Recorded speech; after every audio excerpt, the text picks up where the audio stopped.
What is going on, everybody? My name is Ciara Lawler. Welcome to another week of Hero or Zero. This is the Heroes for Hire podcast. We are back again talking one comic book character, as we do every single week. We talk their good points and their bad points, and we just generally give you a bit of a rundown of everything to do with that character. As always, I am joined by my partner in crime, Mr. Shaun Mead. Shaun, how is it going? Currently overheating. This room is, I would describe it as uncomfortably warm, Connor. I don't want to try and gloat, right? But Ireland is currently experiencing a heat wave of up to 15 degrees Celsius. So, and quite frankly, we're all out for the count. I seen the sun there for about 15 seconds. I was like, "What is this? Go back in!" You went outside, took your shirt off, just walked around town. It was a whole thing. We're the type of people that if it gets to 12 degrees, there's always some old guy walking downtown topless. I'm just like, put it away, sir. Sir, now is not the time, please. Though what I am looking forward to, and I'm hoping happens, because it happens every time it's sunny and we record this show, is the ice cream van goes past your house. It's normally in about 20 minutes, so if at some stage in this episode you hear that I'll be gone. You'll have to take over, because I'll have to go rush it out for my 99. It's your week. Just guess it. Just improv it, it'll be fine. So this is the show where we choose one comic book character. I normally choose DC and Shaun chooses Marvel, and as Shaun has mentioned, it is my week. And so on this week I have decided to do a character that I feel like doesn't get the love that she deserves. And she's a very, very powerful and cool character that has appeared. She has appeared on TV. She has her own TV show now, and as part of the Arrowverse, and also she was a regular appearance in Justice League Unlimited. So the character I'm going to be doing this week is Vixen, Shaun. Vixen? Now, what do you know of Vixen? Okay, it's spelled Vixen. That's the word, yes. And it's a character involved in the Arrowverse. And also Justice League Unlimited, apparently. Feels like that's something I said, but okay. It's a character a bit underrated, I would say. Do you have any other thoughts? I feel like you're going to have to take over, Shaun, so I'm going to need you on your top form here. Oh, mint chocolate chip is the best flavour. So, this character, Mary McCabe, she was created by Jerry Conway and Bob Oxner, and her first appearance was in Action Comics 521. Now, Vixen was intended to be the first African-American female DC superhero to star in her own series.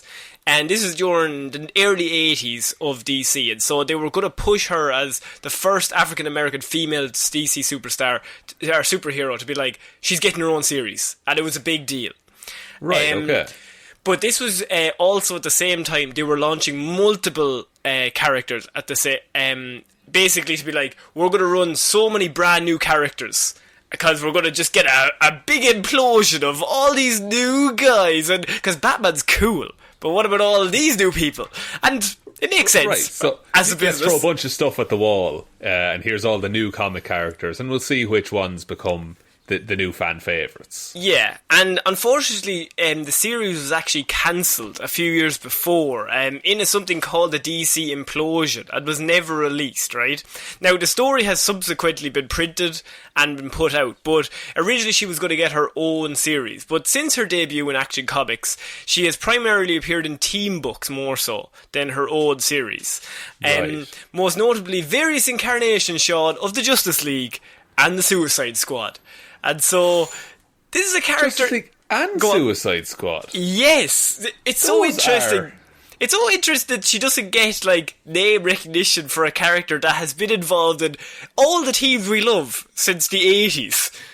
Yeah, and, like, Justice League, pretty traditionally good guys. Suicide Squad, mostly bad guys, right? Mostly bad guys, or people that maybe have a lot of guilt over something they've done. Like a Slipknot, perhaps. Like a Slipknot. R.I.P. to the big man. He nearly got away. Nearly. Secret cameo in the new movie. So, is that the ice cream for Chuck? It is the ice cream man. Yes. He's big early. shout out. He's early. It's the heat, Shaun. You know what I mean? To capitalise on the business, absolutely. He must be missing me. I'm out there every night, Shaun. Every night I'm out there meeting him. Just shaking your fistful of coins. In ancient Africa, there was a legend that the warrior Tantu asked Anansi, the spider, to create a totem that would give the wearer all of the powers of the animal kingdom. So there was a legend that this warrior in Africa asked this Anansi, the spider god, I think it is. I apologise if I'm wrong on that perfectly, but basically he asked this spirit to give him something that had all the powers of all the animal kingdom. Interesting. Okay. Look, there's a very similar thing that happens to Spider-Man. That there's a spider totem and they get all the powers of animals and shit like that. Yeah, and the thing about in DC, they call it the Raid. And what the Raid is like a spirit between humans and animals. And so there are some heroes that have a connection to that and they can morph into animals. Basically, any superhero that has the power to turn into some sort of animal or speak to animals has a thing called the Raid, is what they call it in Animal DC. Man? Like the exact same as Animal Man, which is a character that we have also discussed here. Yeah, I've learned something from Hero Zero. So they said that this great warrior said he would use this totem to protect the innocent. And it is possible that the Anansi who Tantu met may have been a member of an alien race who gave another hero the ability to tap into a different field of, not the Raid, but basically they're just really powerful god that he met. And was like, put all the power of the animal kingdom into this totem. Right. So what happened was, growing up in the small African village, Mary McCabe heard the legend of the Tantu totem from her parents. And since she was the daughter of the Reverend Richard, the village priest, he was her sole caretaker, as poachers had killed her mother years before. So Shaun, you're kind of getting it now. It's a hero origin. One of the parents is already dead. Yeah, which doesn't give me hope for the survival of the second parent, I'll be honest. Reverend Richard himself was killed by... Oh, the Reverend. See, normally it takes even a few sentences, but you initially introduce the fact that her mother's dead. Oh, well, at least she's been raised by her dad. Dad's dead as well. So now we've got a hero. In many ways, the only person she had left, and she already knew the pain of loss. And now she has to relive that. Oh, in many ways it's worse. And so the Reverend was killed by his half-brother, so Mary's uncle, General Maxey. Maxey wanted the Tantu totem, which Richard had possession of. So what had happened was it had been passed down generation to generation. So the ancient story was that there was this warrior who had got this totem and had passed it down through all their descendants until it had gotten to the McCabes. And so her father was in control of it. And then he was killed by his brother, who was like, give me the most powerful thing that you have so I can be like super powerful. Proper bad guy storyline. Yeah, he wants power for selfish reasons, not for the original reason that is to help people. So now orphaned, she fled to America. She's at her peak power. She's at her peak power. She's orphaned. Bruce Wayne is nodding silently in the corner like, yes. Keep it up. Another one joins the ranks. She set up an identity for herself as Mary McCabe and used her beauty to become a well-known fashion model in New York City. She used her newfound wealth to travel the world, Shaun. And on a trip back to Africa, she came across her uncle again and stole back the Tantu totem, using its power to become the Vixen, Shaun. And so she went back to Africa, and her uncle is like this powerful lord who's he's basically like head of the village. He's like installed himself as the leader, basically. Because he's got superpowers now. And so she came back to be like, this is actually mine. And she took it back off of him. And so then, using it, she became the Vixen. And she's going to use those powers for good, Shaun, not so much for evil. As her family intended for so many years. Beautiful. I love it. Yes. Now, after this, Vixen actually only made 2 appearances as a solo crime fighter. Once fighting poachers in India, and then against another criminal called Admiral Cerebrus. So, originally, as I said, she was going to have her own solo series. And that never came out. So this backstory actually came a few years later, and I've kind of thrown this in first, so you kind of get an idea. Right. So she showed up first, and then later on they explain where she comes from. Yeah. And so, despite being nearly the first female African character to be featured in her own comic book series, Vixen was subsequently she was basically categorized somewhat like stereotypically, as if they needed like an African character and they were gone to Africa, she would show up. And so, right, she would just for like pop a period up wherever she was. Yeah, like, we all know, like, especially in the 80s or whatever, like, Batman goes to Africa on a mission, he comes across Vixen, just randomly. I getcha. Yeah. Now, undoubtedly, one of the most important moments for the character was her introduction into the Justice League of America. Now, at the time in the early 1980s, the comic book industry was dominated by a little series known as the X-Men, Shaun. You've probably heard of it. Familiar with the concept. Now, the X-Men over at Marvel were leading the sales across the entire industry of comic books. But DC was equally selling just beside them with another team called the Teen Titans at this time. Now, Are they some kind of rip-off of the X-Men, and the X-Men are far better, like Marvel in general, Connor? I would say yes. I would say that. Oh, didn't expect that to go that way. Sometimes you just have to just go nod and say, yeah, okay, cool. Yeah, fine. Shaun will tire himself out. It'll be fine. But these Teen Titans have Robin and Nightwing, Shaun. Oh, and Night. Oh, like in Titans, the Netflix series. Okay. Oh, don't bring up that, for God's sake. My heart can't take it. So, what is the two things that the X-Men and Teen Titans both have in common, and why were they the best sellers at this time? They were a team, and they were teenagers. They were younger. And they were relatable to the younger audience. It was a team, but it was a younger team. And so, with that in mind, DC basically decided to relaunch the Justice League of America with a younger and less mainstream cast. Now, while most of these characters were entirely new creations, Vixen was written as one of the more experienced of the new members, as she'd been around for like 5 years maybe at this point, but always as a background character. But it was said that she was kind of she was doing great things, but we just never seen it. So yeah, you like she walks in a room and everyone like recites her storied history as a great hero, basically. Like proper exposition dialogue at all times, right? But she joined the Justice League of America in this new relaunch as part of all these new characters that they were going to push heavy. And during her time with the JLA, the totem was actually taken from her by a guy called General Maxey, who still sought its power.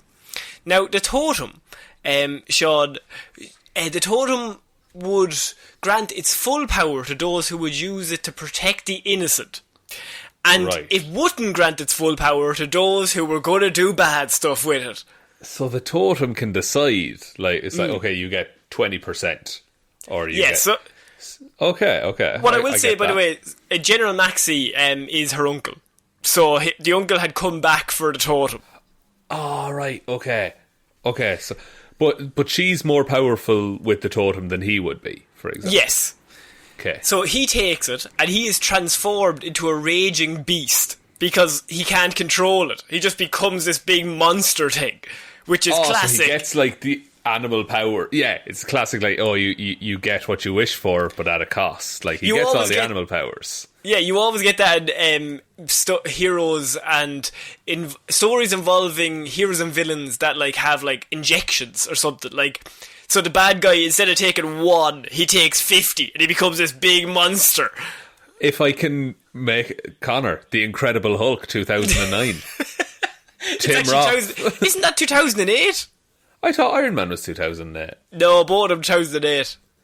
Impossible. I'm telling you. Totally possible. I would bank my life savings of 0 on that. Okay, let's... look, I think it's 2008 as well. You know I'm bad with movie dates. I know. And so Maxey is transformed into a raging beast, and they have this big battle, and eventually Maxey was actually killed in the battle with Vixen. Oh. And so she kills him. And Vixen continues with this particular incarnation of the JLA until it was disbanded by the Martian Manhunter. And this was because, despite the attempt to give the title new life, this version of the Justice League, which was kind of dubbed as the Justice League of Detroit, or Justice League Detroit because it was based in Detroit, was not popular, as fans did not take to the disappearance of traditional League members very well, Shaun. I can see how that would have backfired. It's weird that they decided to just go like pretty much all out with a new roster and not like keep someone in as like a, hey, you remember Green Arrow? He's still here. I think Martian Manhunter was there. He was the leader. Okay. Yeah. Oh, and I get he's like a staple. He's like a founding member, right? Honorary. Yeah, okay. Yeah, like he's pretty close to founding. Okay, yeah, it's like I get that. But I get that they probably couldn't just say, oh, here's Batman and Superman, they're still on the team, but be interested in everyone else. I think it's one of those things where people are interested if it's Teen Titans, because that's a brand new thing, and you can introduce all these new people, but you're breaking up a team that already exists with Batman and Superman, and it just seems like a watered down version rather than a brand new cool idea. Yeah, and it's similar like in Marvel. That's why there's been a bunch of Avengers-like teams set up that eventually disband. And so, soon after the series was cancelled, which meant storyline-wise, Martian Manhunter came in and was like, "We're disbanding the team," and so they didn't have a very long run. So her story at that time was really just that one plot, other than like general team-based things where they were all something based around her was just that one story really that I could find. Right. The rest of it was let's see what adventures the team gets up to. Yeah. And so when the League disbanded, Vixen returned to modelling. But a Caribbean photo shoot turned violent and Mary's colleagues were killed by drug smugglers in front of her. And she got like viciously like aggressive, of course, and she was traumatized, and so she appealed to the government, who turned the matter over to the Suicide Squad. And so going undercover, she was like, I'm going on this mission and we're going to stop these guys. And so she goes undercover to capture the drug kingpin called Cujo. Now, along with Captain Boomerang and Black Orchid, she destroyed the operation, but not before she actually lost control and became super, like, she was still so bad that he had killed all of her colleagues, and she killed the criminal kingpin too. Just in her anger. She couldn't, like, restrain herself, basically. She was pure rage. And what's interesting about this is that in terms of the totem, the idea could be at the start that the totem gives her the powers of animals. But how it's actually structured is that the totem is how she controls her power. So she is like very animalistic without the totem. So she's connected to animals anyway, but the totem actually allows her to control it and become more human. Oh, right. So the totem's like finds you a balance between the human stuff and the animal stuff. It's somewhere to put all the power. Yeah, and so if that totem, like, if it's skewed one way or the other, you get a situation where you kill a drug kingpin. And so she's revolted by what she has become, basically, and she's, like, disgusted with herself. And she agrees to work with the Suicide Squad until her animal instincts could be curbed. And she learns her lesson. Oh, so literally it's like a penance kind of thing. Yeah, it's a self-imposed penance. Wow, that's hardcore. Yeah, because she's very aware that, like, no, I've done wrong. I need to make it right somehow. As opposed to Captain Boomerang, who we have done on this show, and he's just a complete shithouse. He doesn't give a fuck. That's it. He looks out for number one. Yeah, so she worked with the squad for some time, and the team battled many threats. Among the most daunting were two villains called Cadre and Despero. Now, during her time with the Suicide Squad, she also partook in a majority of the missions, becoming a major player in such storylines as the Hunt for Rick Flag and Senator Cray. At one point, Vixen worked with... Yeah? How did they not call that story Capture the Flag? So hunt for Rick Flag. I got it. There's like one guy who's like, yeah, I got it. No, sorry, Slipknot. Slipknot is holding an actual flag, and he's like, I got the flag. They're like, no, Rick Flag, not the flag. Oh, classic Slipknot, am I right? If you'll excuse me, I'm a man who has to wheel away on a rope. I'm sorry. At one point, Vixen worked with Wally West as well to take down Gorilla Grodd, who was using a machine to give the animals of Keystone City advanced intelligence and turning them against the humans, which is a very Gorilla Grodd plotline.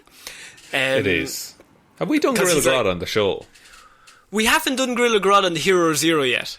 I would like to learn more, like a lot more about Gorilla Grodd. I think he's ridiculous. Yeah, he's like a genius, like intellect, but he's a big ape, right? And so he's constantly like, I can make animals smarter. We'll rise up and be much better. So yeah, he takes over all the animals. During the battle, Grodd would use his machine on Vixen, forcing her to become largely useless animals such as a slug. But luckily Wally broke free of the cage and he defeats Grodd because, of course, it's Wally West's story and she's just kind of joining in with it. Now, although the team was disbanded for a year, and so Mary returned to modelling and even launched a successful line of clothing. And she had a failed romance with Ben Turner in the process of doing the Suicide Squad, and Ben Turner is otherwise known as the Bronze Tiger, which you should have seen in Arrow. I think he was in Arrow for a little bit as well. Arrow season 1 or 2, I think, like early days Arrow.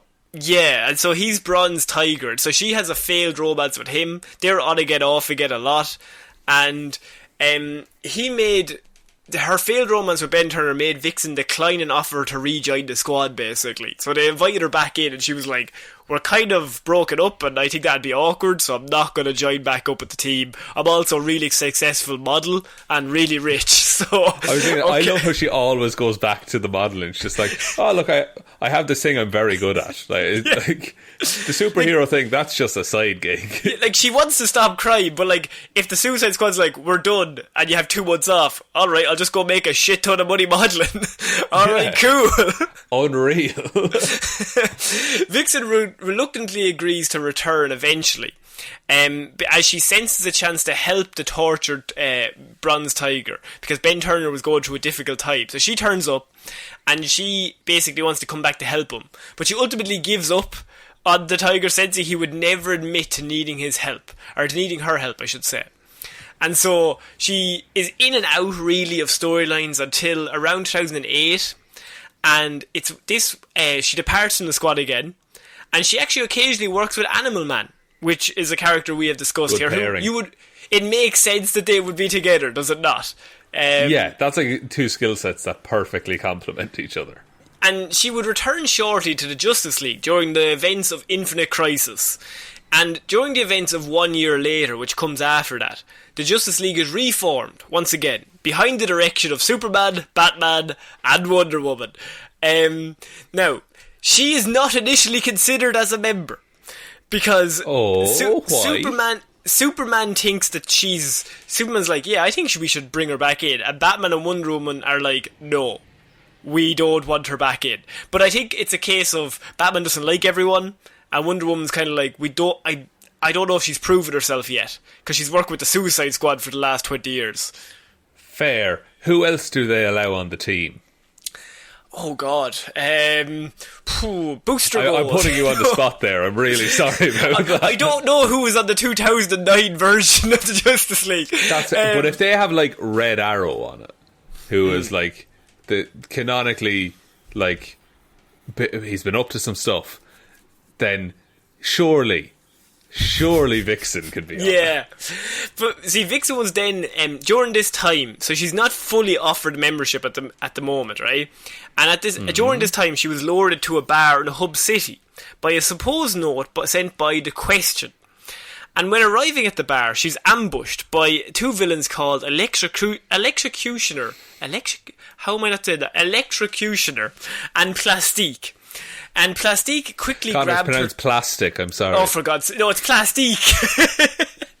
Plastic. Just the you know, he's just a fucking tub of plastic. Just a big tub of Lego. Who brought the bottled water? Fucking hell, he's a villain. Plastique quickly grabbed her totem from around her waist, and she basically gets ambushed. And they get out of there in a boom tube. And just before they go to destroy the bar. And so she basically just turns up, they absolutely ambush her, take the totem off her, and they get out of there. Mary managed to pull herself from the wreckage as she began to lose control of her powers, due to the totem missing and unable to channel them properly. Oh shit, so she's like... It's like they took away her... they took away her ability to control what's going on with her. So now she has a set amount of time before it just breaks loose. After hours of being free from her powers, she forgot almost all of her memories, including her name. And she began... What? Because she just became more and more animalistic as it was going along. I get you, And so she then began to regain control, just slightly, as she remembered the totem being stolen from her. Latching on to that one thought, and just being human, she began her pursuit of finding her missing totem before time ran out. And as she searched, a stinging pain hit her in the back as Arsenal shot the android Amazo. So what had happened was these two guys had stolen the tube and they brought it back to the villain known as Amazo. And so the Amazo, he did actually brought it back to Professor Ivo, but he had implanted it in Amazo. And it was basically an idea, of course, so because Amazo's an idiot. So you need Professor Ivo. Professor Ivo actually is in Arrow as well, I think, season 2. Is he? Yeah, I think so. I think he's the doctor on the island. Oh, shit. Yeah. Oh, that's a good one. That's just a random memory I have. Because I remember looking him up. Of Arrow, pretty good. First 2. I'm not giving you 3. I think 3 is fine. And so he puts it in Amazo to make this ultimate powerful just villain. And Arsenal is in the process of, or Red Arrow I should say, is in the process of shooting Amazo in the back. And when he shoots him in the back where the totem is, Vixen feels it. And she's like, fuck, what the hell? And so she immediately locates it. And so she knows where it is. It's like a homing device that she can sense that it's near her.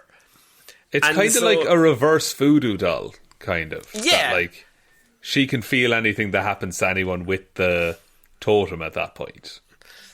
So Vixen immediately located it and used the powers of a falcon to tear through Amazo and grab her totem. She flew directly through him. Jesus. And there's an amazing comic book panel that if you Google right now, it will have Vixen midway through Amazo's chest with both her arms out like Superman. Vixen Falcon? Will that get it to me? Vixen Amazo. Vixen Amazo. Here we go. Search. Amazo, is that it? Amazo, yeah. Popping it in here now, lads. Oh, that's class. Isn't it? Holy fuck. She flew so fast like a falcon, she tore through him. Now, her role in the story arc was small, right? Because, of course, the totem gets stolen, gets taken off. But her role was completely key in the story, as Amazo had been using her totem to channel his energy. And as she regressed to her more animalistic nature, she basically just forgot all of her other needs, and she just sought the totem's return. And so right, the end she was just state focused on that. So the end state of all that is, and why I told this story, is she basically, the whole of the league was there, but she defeated Amazo almost single-handedly because she was so focused and she just lost every other piece of fear that she had. Right, so she didn't care about his plan or anyone in the way. She was just diving through that man's chest to get what she wanted. Yeah, and I think that story kind of shows just how powerful that the totem is just on her psyche, that she needs it to control, because if she doesn't have it, bad things can happen. But what I will say is that after that battle, Batman and Wonder Woman were like, fucking hell, we're going to invite her into the new Justice League of America. And so she joined back up with the Justice League. And her main story arc in this small area, this is before the New 52 and all that came in, was a very interesting idea. It centred around a change in her powers, as Vixen changed from no longer drawing on animal characteristics, but to be drawing on the powers of those around her. And so she matched others' skill levels, as she suspected, draining powers from them. And so Superman was the first to catch on to this, and she subsequently revealed it to Red Arrow as well. And so she finds out that she's actually draining other superheroes and taking their powers the longer she's around them. And can she keep them, like, indefinitely? For a period of time, yes. Holy shit. Yeah. It's like mixing Rogue with Taskmaster. Very similar, yes. That's ridiculous. And Vixen sought out her former Suicide Squad teammate, Bronze Tiger, to discuss her situation, and she subsequently admitted everything to the League. Chairperson Black Canary instructed her to hand in her credentials and removed her from the team, because they can't really go into battle with someone that drains them of all their powers. Yeah, so like, you kind of a team member that actively weakens everyone else on the team. Now afterwards, Black Canary, who she's the chairperson, she originally was like, yeah, you're not off the team, but then after a while she's kind of discussing it, and she's like, maybe there's a possibility we just fix the properties of the totem using Zatanna. So they bring Zatanna in to basically have a look and find the source of the problem. And this is where we're going to get mystic, Shaun. And I'm going to end the report. This is a proper mystic. Like, I've already introduced the Red, which is an animal spirit, and this totem was created by that spirit from long ago. And so Zatanna attempts to break into the totem, and she's trying to find the source of the problem. And she sees a mystic image of Vixen and Animal Man as puppets, and she's just like, what the fuck? And so she tries to break the spell, but she's repelled by an unknown force. And when Vixen attempts to defeat the newly restored Amazo by absorbing all of his stolen powers, she became mysteriously weak. She then fell unconscious soon after. So her powers are now also being fucked with, because Zatanna took a look inside the totem as well, and they don't know what's going on, basically.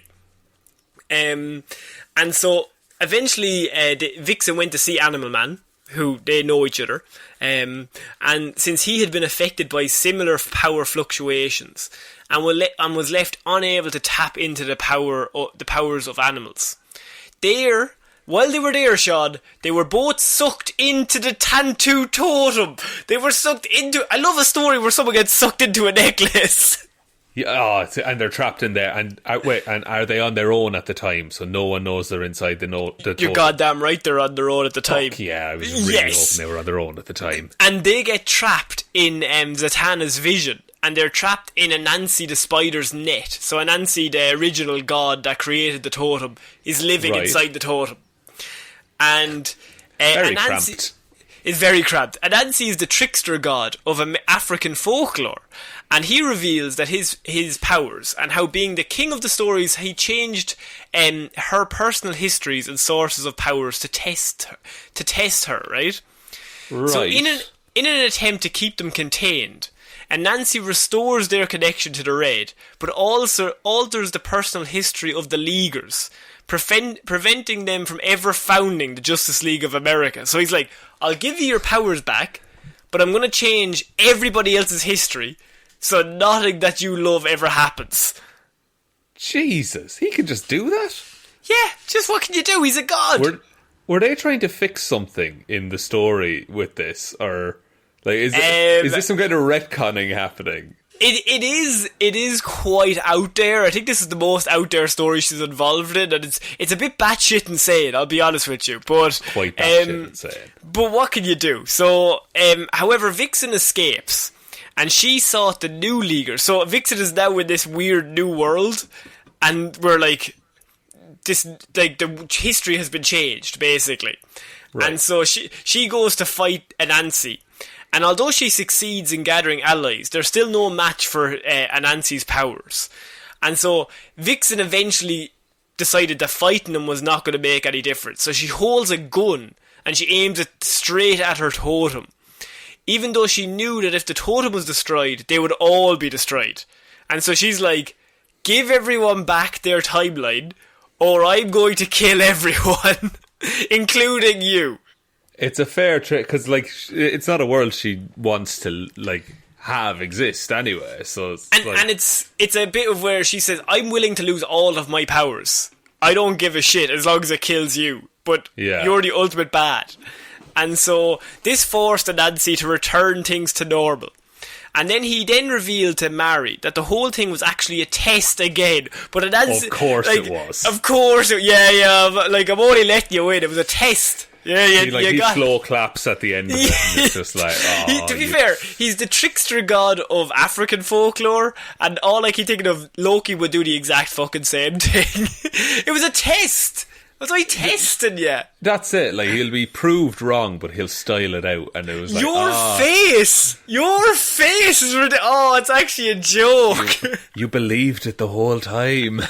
It is then that Anansi explains that while he controls the stories, the world outside the totem is changing, and the alteration of the universe worries him, as great damage can be done, Shaun. So he only manipulated Vixen so that he could make her into the type of person that she needs to be, so that she can be prepared for what is to come, which I think is totally styling it out. That's it. That is someone who has been called on their bullshit and is desperately trying to clutch on to respect. He's like, I'll give you ultimate power, but I'm going to fuck up everybody else's lives. And they're kind of like, well, we don't want to be bad people. And then she eventually gets to the point where she's like, I'm willing to kill everyone and you if you don't change things back. And myself if you don't change things back. And he's like, guys, I'm only joking. I wasn't actually trying to turn you bad. This is... Look, that's just my style of humour. You know, I have a very dark sense of humour. You just don't get it. You just don't get me. I'm just trying to start a conversation. And so he returns the JLA back to normal and he gives her the powers back as they were. So that is the last story that I could find before the new 52 was introduced. They changed her backstory slightly for that, and I think they've gone a lot harder in terms of Vixen storylines by herself in that. But pre-New 52, it was very much introduced, lots of team storylines, and just kind of in the background a lot. So, but the powers and abilities. Vixen is one of the most powerful and versatile female characters in DC. She possesses a connection to the Red, which is a magical link, of course, that connects all animal life in the DC universe. So she has athletics, she's got boxing, business management, hand-to-hand combat. Business management? Well, she's a millionaire model, and she has her own fashion line. That checks out. In some ways, it's more impressive than the hand-to-hand combat. And so in terms of her equipment includes, of course, the totem. And through that she can do, she can mimic any abilities of any animal she knows of. The ability apparently gives her intuitive understanding of the animals and what abilities they have that may be useful to the situation. So she, for example, at one time she nearly got taken over through mind control, and she didn't, because she took on the powers of a mule and became as stubborn as a mule and would not allow herself to be taken over. That's amazing. That is so good. Because that makes so much sense. Like, look, it doesn't make sense, but it makes doesn't a make lot any of sense. I like that kind of shit in the story, though. It's I gotcha. Like, I'm as stubborn as a mule and I'm not letting you take my mind over. Fuck you. That's amazing. So she also has, I'm going to butcher this, morphogenetic field energy manipulation. You did okay, Connor. Thanks. While the full extent of Vixen's control over that field is unknown, she has on occasions... She has on occasions drawn pure energy from it and displayed this energy as a force field, an energy clause, while in cooperation with Animal Man. While in cooperation with Animal Man, she once created an entire universe using this field between the two of them. That's pretty ridiculous, I must say. Yes. And okay, so... Go on. What, like... I don't know how to explain. I think it's just they create a field of energy manipulation, then they just it comes out of their bodies and then they can bring it back in. Fair enough, so. Your standard energy field manipulation. Energy field, it's comic book stuff. Comic book inside, and lastly, she's got power replication. So on occasion, Vixen has shown that she can not only emulate the traits of animals, but also the attributes pertaining to the higher forms of anything on Earth. She once emulated the powers of several metahumans and extraterrestrials, such as the Flash, Black Lightning and Superman. She could even copy the skills and abilities of other non-powered individuals, such as Arsenal and Green Lantern.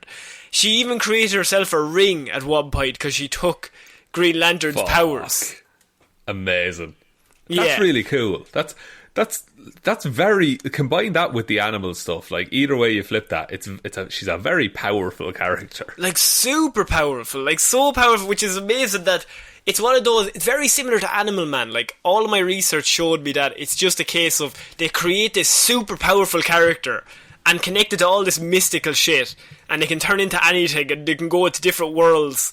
And then it's just kind of like, we're just going to have them as a secondary character, because they're very powerful. Yeah, they can do too much, if anything. Yeah, and so that is the end of my my little report on Vixen, Shaun. A super powerful character that probably not a lot of people know of.